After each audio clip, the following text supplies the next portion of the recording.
What happens if you pass away without a will? This is a situation that I see often, and it's also one of the most misunderstood. A lot of people think, well, everything will just go to my spouse or my kids will figure it out. But that's not actually how it works. If you pass away without a will, the state of Alabama has already created a plan for you. It's called intestacy law. And that law decides two very important things. First, who gets your assets?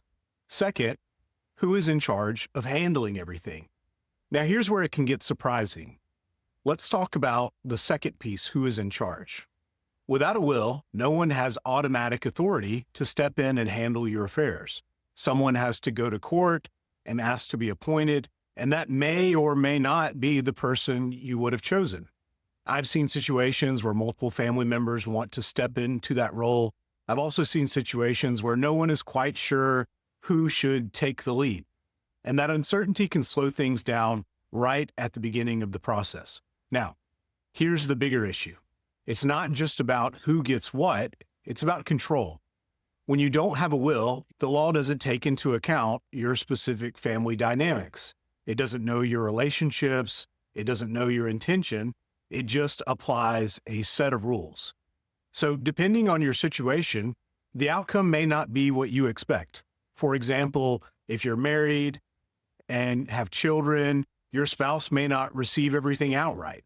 Your children may receive a portion as well. And if those children are minors, that creates another layer of complexity because minors can't legally receive assets directly.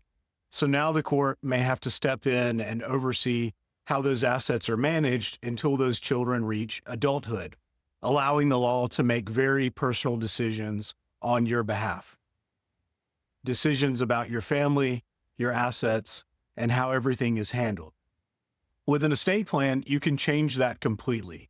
You can name the person you trust to be in charge, you can decide who receives what, and you can provide structure around how those assets are distributed. You're replacing uncertainty with clarity, and you're making things much easier for your family at a time when they're already dealing with a lot. So if you've been putting this off, or assuming things will just work themselves out, this is one of those areas where a little planning goes a long way. Because doing nothing is still a plan, it's just not one that you control.